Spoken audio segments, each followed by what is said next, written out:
If the man you married leaves before dawn without a sound, don't follow him. Unless you're ready to lose the life you thought you knew.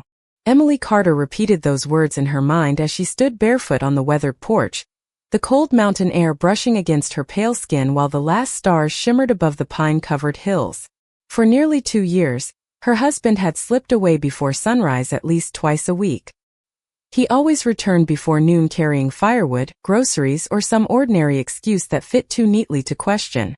She had trusted him because trust was easier than doubt, and because Adrian never raised his voice, never broke a promise, and always smiled with the quiet patience of a man who carried burdens too heavy to share. Yet something had changed. 3 nights earlier she noticed fresh mud on his boots, unlike the reddish soil surrounding their small farmhouse. This dirt was nearly black and carried the faint scent of cedar and cold stone, the kind found only near the royal roads leading toward Blackridge Keep, home of the Alpha King. Adrian claimed he had been repairing a fence along the creek. Emily wanted to believe him, but the lie settled inside her heart like a pebble that refused to disappear. That morning, unable to ignore the feeling any longer, she entered the old storage shed behind the barn searching for spare horseshoes. Instead, she found a loose wooden plank hidden beneath stacked grain sacks. Curiosity overcame caution. Kneeling on the rough floorboards, she carefully lifted the plank and uncovered a narrow compartment no larger than a travel trunk. Inside rested a folded map marked with careful ink circles, a weathered leather journal wrapped in dark cloth, and a silver medallion engraved with the unmistakable crest of the royal wolf. Emily froze. Every child across the Northern Territories recognized that symbol. It belonged to the Alpha King's household and was never carried by ordinary citizens. Her pulse quickened as she opened the journal, only to discover every page filled with coded notes she could not understand. Before she could look closer, the sound of boots crossing the gravel reached her ears. She quickly closed the compartment, replaced the plank, and brushed the dust from her dress just as Adrian stepped inside the shed. Their eyes met in silence. His calm expression never changed, but for the first time since the day they married, Emily noticed something she had somehow missed all along. He wasn't surprised to see her there. He looked like a man who had been waiting for this moment from the very beginning. Emily forced herself to breathe normally as Adrian stepped past her and reached for an old lantern hanging from the wall. He smiled the same quiet smile she had trusted for 2 years. Yet now every familiar gesture felt carefully measured. "I thought I heard someone in here," he said gently. "I was looking for horseshoes," she replied, grateful that the words came naturally. His silver eyes lingered on her for one heartbeat longer than usual before he nodded. "I already fixed the loose shoe on Willow this morning." It was a simple answer, but Emily knew he could not have done that. Willow had been grazing in the north pasture since sunrise, and she had been the one who opened the gate. Adrian should not have known where the mare was unless he had checked before returning home. Tiny details. Tiny cracks. Yet together they formed something impossible to ignore. The rest of the afternoon passed in uneasy silence. Adrian chopped firewood while Emily prepared stew, and from the kitchen window she watched him move with effortless precision. Every swing of the axe landed exactly where it should. Every split log fell into perfectly even stacks. She had always admired his work ethic. Now she wondered if she had been watching discipline instead of habit. That evening, as rain clouds gathered over the mountains, a distant rumble echoed through the valley. It sounded almost like thunder until another followed, steadier this time. Hoofbeats. Emily stepped outside and saw 3 magnificent riders crossing the western ridge nearly half a mile away. Even from that distance their dark cloaks and polished armor reflected the fading sunlight. Adrian appeared beside her so quickly she did not hear the door open. His posture changed the instant he recognized them. His shoulders straightened. His expression sharpened. Then just as quickly the quiet farmer returned. "Travelers," he said. "Nothing to worry about." Emily looked toward the riders again.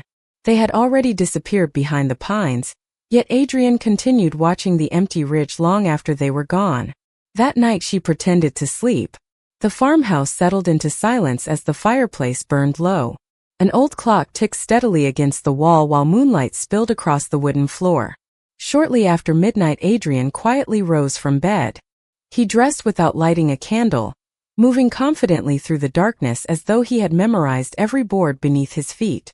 Emily waited until the front door closed before slipping from beneath the blankets. Through the window she watched him walk toward the barn instead of the road. Moments later, an enormous black stallion emerged from the shadows. She had never seen the horse before.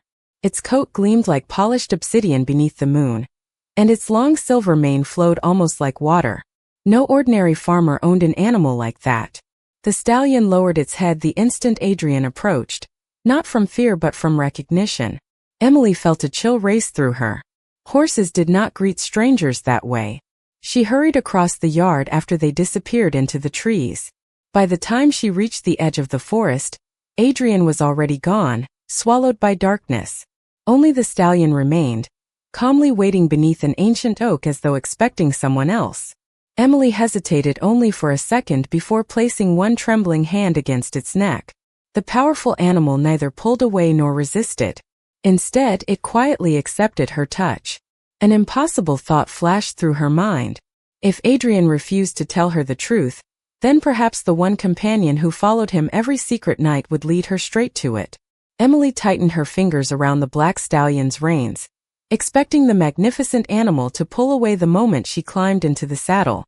Instead, it stood perfectly still, as though it had already accepted her decision. She had ridden horses since childhood, but never one with such effortless strength. The stallion moved without hesitation, weaving through the moonlit pines with quiet confidence, never needing guidance. Emily realized she was not leading the horse at all. The horse was leading her. Cool night air brushed across her face as towering evergreens gave way to a narrow trail climbing toward the northern cliffs. The familiar farms disappeared behind her, replaced by ancient stone markers that few villagers dared approach after sunset. Stories claimed those forgotten paths belonged to the royal patrols, although ordinary people rarely caught even a glimpse of them. Nearly 30 minutes passed before the stallion slowed near a rocky overlook. Emily quickly dismounted and guided the horse behind a cluster of cedar trees. Below, hidden within the valley, dozens of lanterns glowed in perfect formation.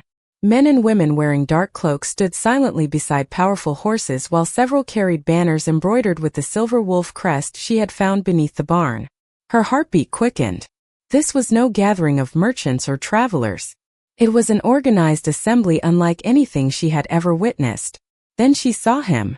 Adrian stepped into the circle wearing the same plain brown coat he always wore while repairing fences or carrying grain.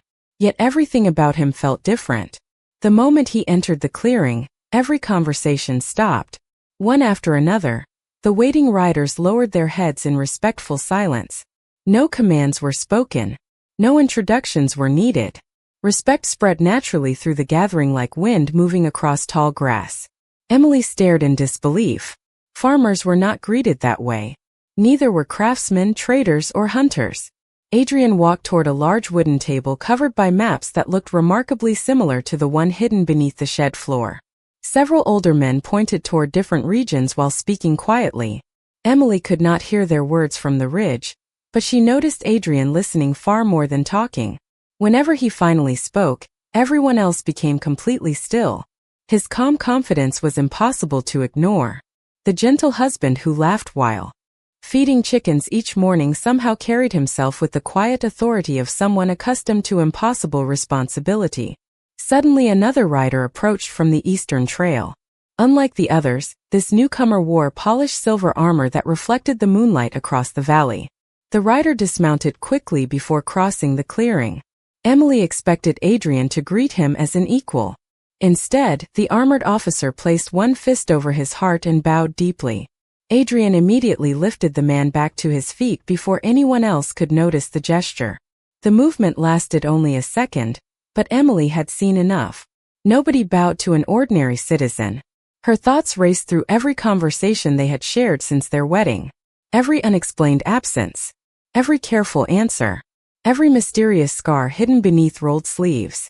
None of it matched the simple life Adrian claimed to live. A soft breeze stirred the branches above her, and the stallion beside her lifted its head. Adrian looked toward the ridge for the briefest instant.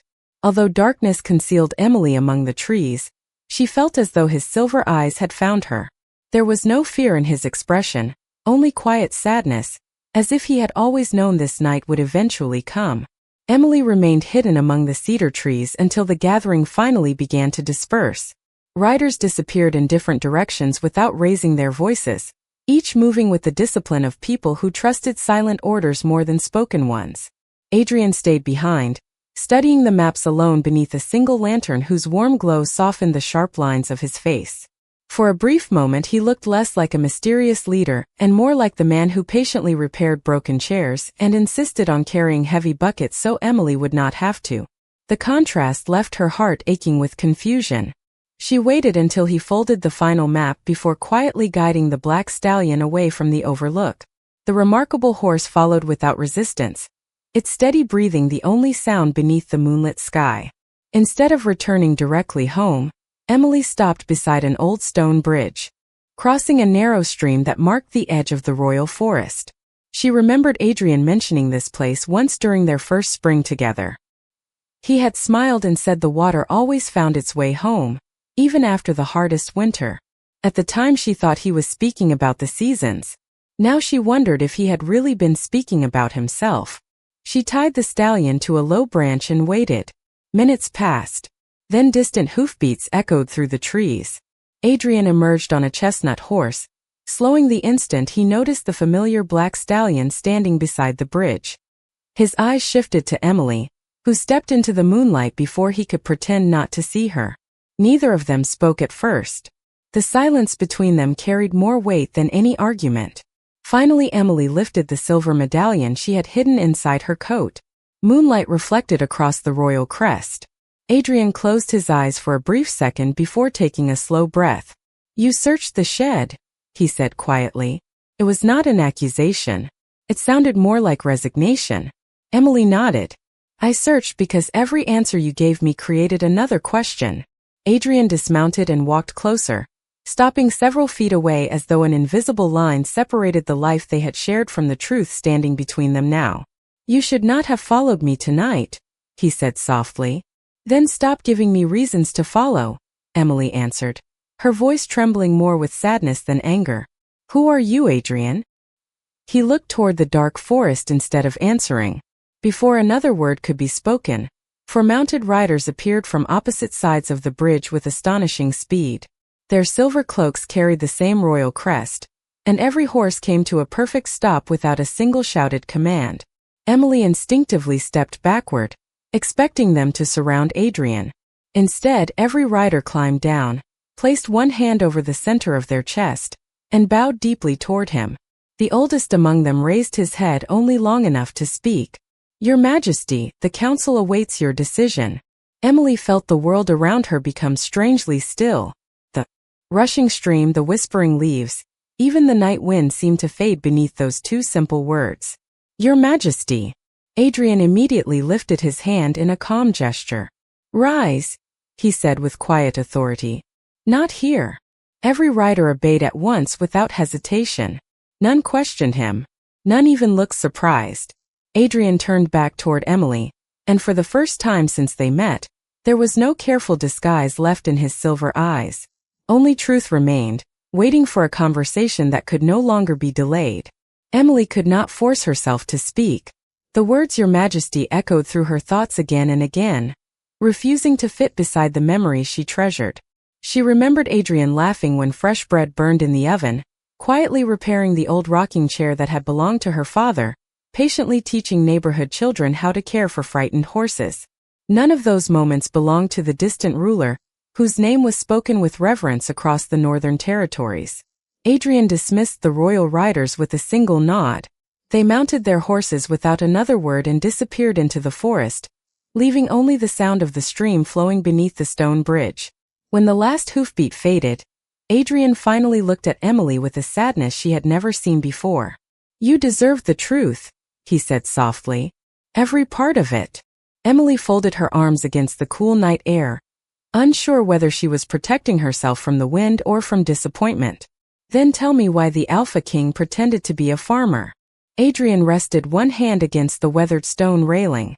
"Because the Alpha King stopped being able to trust his own court a long time ago." He spoke slowly, choosing every word with care. Several months before meeting Emily, Trusted advisors inside the royal capital began secretly passing information to unknown allies. Trade routes changed without approval. Supply wagons vanished before reaching distant villages. Royal patrols somehow arrived too late whenever border disputes appeared. Nothing pointed to one person. Everything suggested a network hidden within the kingdom itself. The only way to uncover it was to disappear from the palace without anyone realizing where the king had gone. Emily listened without interrupting. Every explanation answered one question while creating another. So our marriage? Her voice faded before she finished. Adrian lowered his eyes. Our marriage was never part of the investigation. Emily searched his face, trying to decide whether she still believed him. He continued before doubt could grow. The first day I saw you, you were helping an elderly traveler repair a broken wagon wheel. You stayed nearly 2 hours even though a storm was coming. No one knew who you were helping. No one expected you to stop. You simply did. Emily remembered the afternoon clearly. The traveler had thanked her with little more than a warm smile. She never imagined someone else had been watching from the trees. Adrian gave a quiet smile filled with regret. For the first time in years, I met someone who treated strangers with kindness instead of calculating what they could gain. I wanted one honest conversation, then another. Before I realized it, the only place I ever felt like an ordinary man was beside you.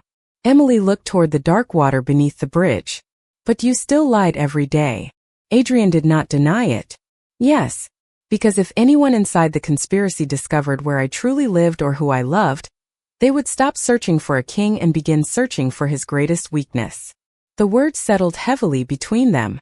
Emily suddenly understood why the hidden maps marked remote villages instead of castles, why secret meetings happened beneath the open sky, and why Adrian always returned before sunrise pretending nothing extraordinary had happened. This simple farmhouse had never been an escape from his responsibilities. It had been the safest place left in an increasingly dangerous kingdom. Yet before either of them could speak again, the black stallion suddenly lifted its head toward the eastern forest, its ears fixed on something invisible beyond the trees, as though it sensed that someone else had been quietly listening to every word. Emily followed Adrian back to the farmhouse before sunrise, but neither of them slept. The familiar kitchen felt strangely unfamiliar now, as though every wooden chair and every shelf had become part of a life that no longer existed. Adrian quietly poured 2 cups of hot tea and placed one in front of her exactly as he had done countless mornings before. The simple gesture almost brought tears to her eyes because it reminded her that beneath every hidden title and every dangerous secret, the man she loved had never stopped caring about the smallest details. Dawn painted soft gold across the windows while silence stretched between them. Finally Emily looked up. What happens now? Adrian answered honestly.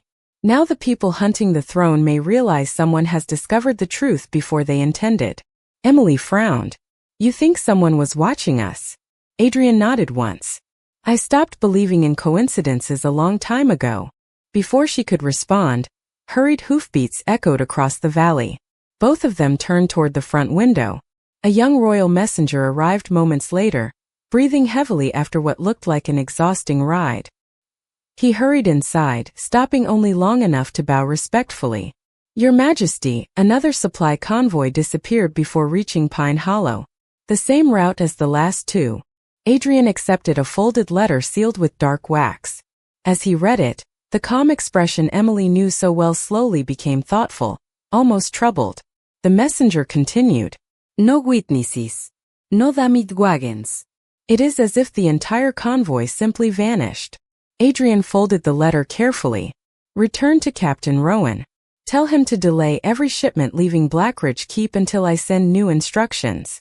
The messenger nodded immediately before leaving as quickly as he had arrived. Emily waited until the sound of hoofbeats faded again.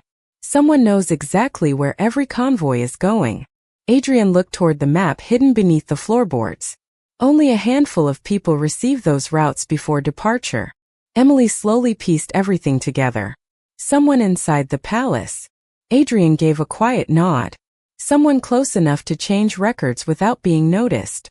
Emily stood and walked toward the window overlooking the fields. They had worked together for 2 peaceful years. Then another thought settled into her mind with frightening clarity. If someone inside the palace has been watching you, she turned to face him, then they may already know where you have been living. Adrian did not answer immediately. His silence was answer enough. A cold feeling settled over the room despite the warmth of the morning sunlight. Emily suddenly remembered small moments she had ignored for months. The unfamiliar traveler who had asked unusually detailed questions about Adrian during the harvest festival.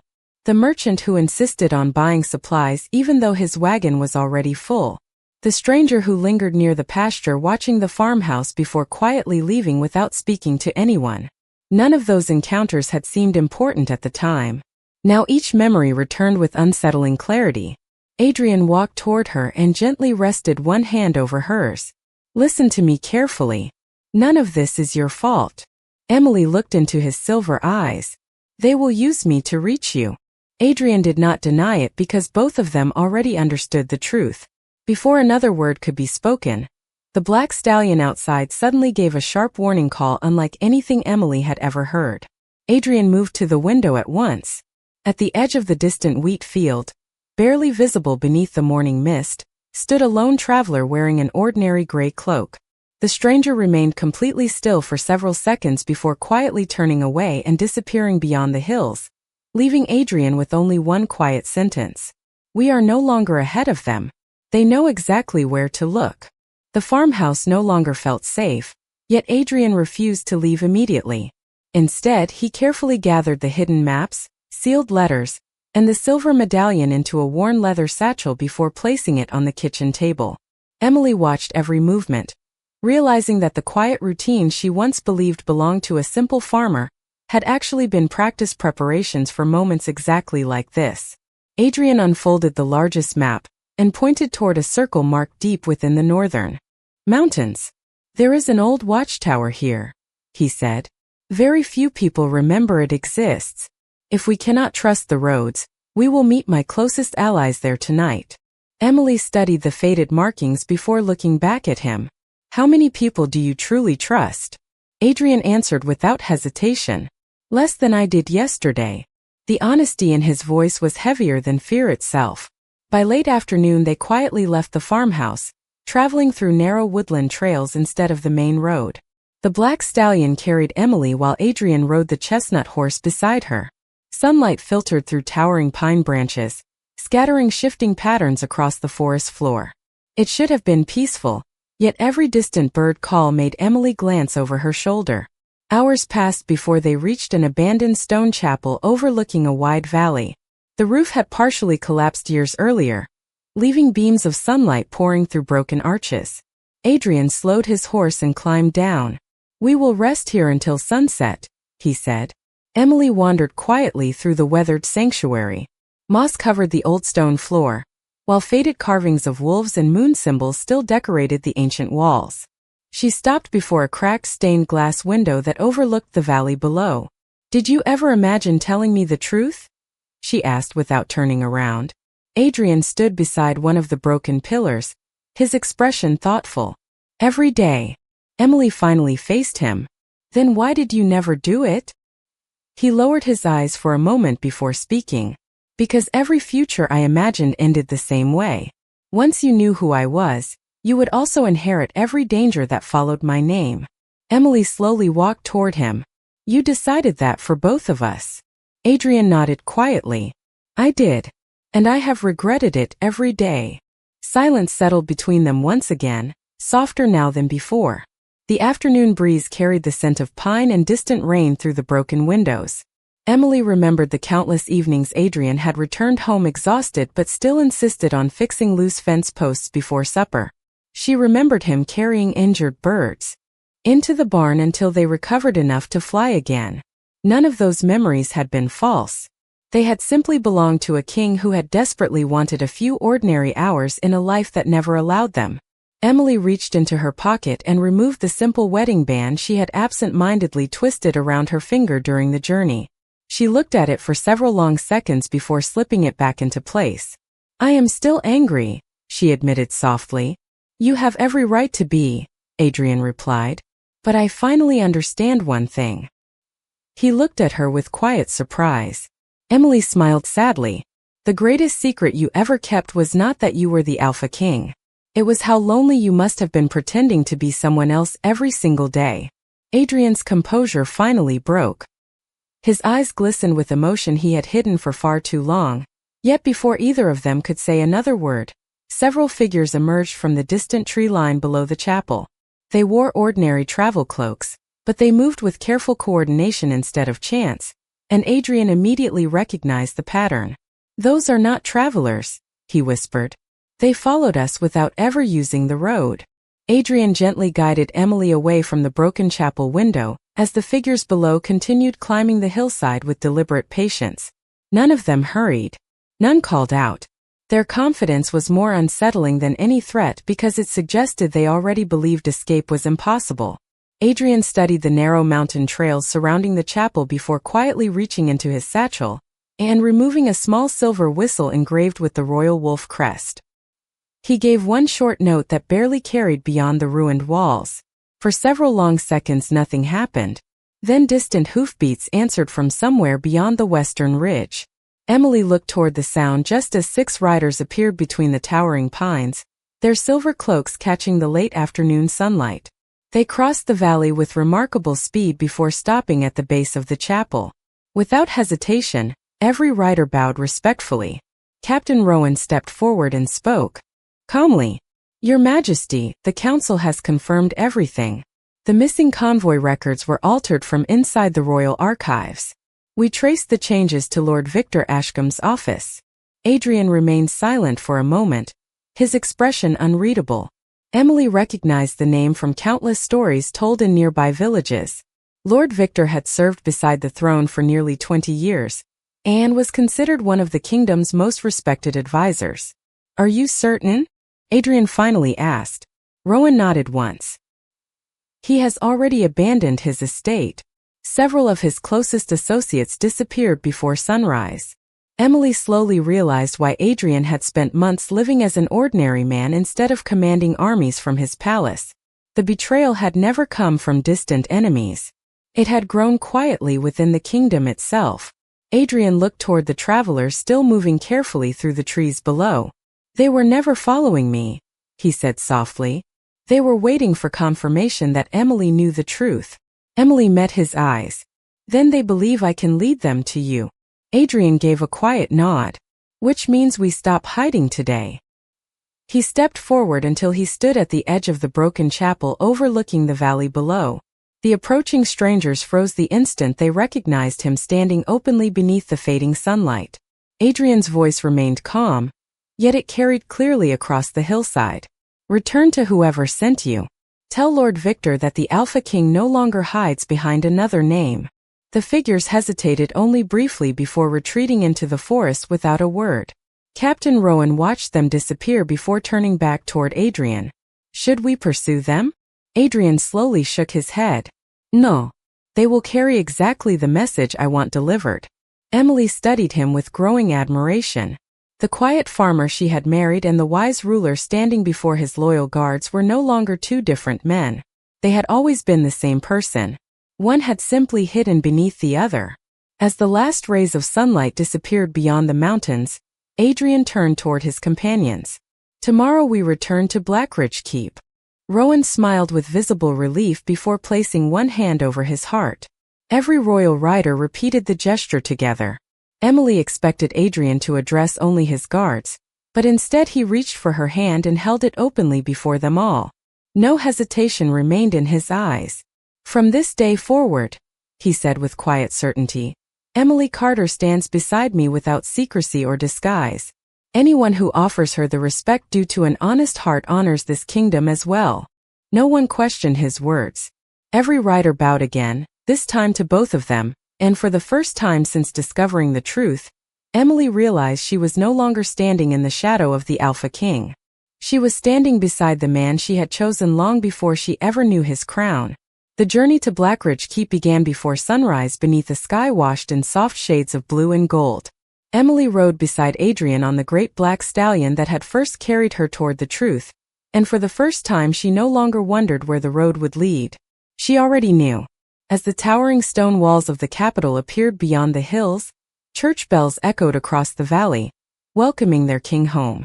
Citizens gathered along the streets, lowering their heads with quiet respect as Adrian passed. Emily felt hundreds of curious eyes turned toward her, yet she found herself smiling instead of shrinking away. She had spent 2 years believing she was married to an ordinary man. Now she understood that the greatest thing about Adrian had never been his crown. It was the kindness he had protected even while carrying responsibilities few people could imagine. Inside the royal courtyard, Captain Rowan announced that the investigation into the missing supplies and altered records had officially begun under the authority of the Royal Council. Those who had chosen dishonesty would answer before the law, and the villages that had quietly suffered from missing provisions would finally receive the help they deserved. Adrian gave no speech celebrating victory. Instead, his first royal order surprised nearly everyone present. Every farming family whose harvest had been delayed by the missing convoys would receive immediate assistance before any palace renovations or royal celebrations were considered. Emily recognized that decision instantly. It was exactly what the humble man from the farmhouse would have done. Days later, as peace gradually returned across the northern territories, Adrian invited Emily back to the small farmhouse where their story had quietly begun. The fields were still green. The old rocking chair remained on the porch. The kitchen still smelled faintly of fresh bread and cedar wood. Nothing about the place had changed, yet everything felt different. Adrian picked up the simple iron horseshoe that Emily had originally entered the shed to find and smiled. "You were searching for this," he said. Emily laughed softly. "Instead, I found an entire kingdom." Adrian looked toward the sunset spreading across the distant hills. "No," he replied gently. "You found the truth. The kingdom was only part of it." Emily slipped her hand into his as they stood together watching the evening light settle over the quiet valley. She realized that love had never asked her to choose between a farmer and a king because they had always been the same man. One wore a simple coat, the other wore a crown. Both carried the same honest heart. And somewhere beyond the fields, the black stallion lifted its head toward the fading sky before beginning the slow walk home, reminding them both that every long journey eventually returns to the place where trust is finally stronger than secrets.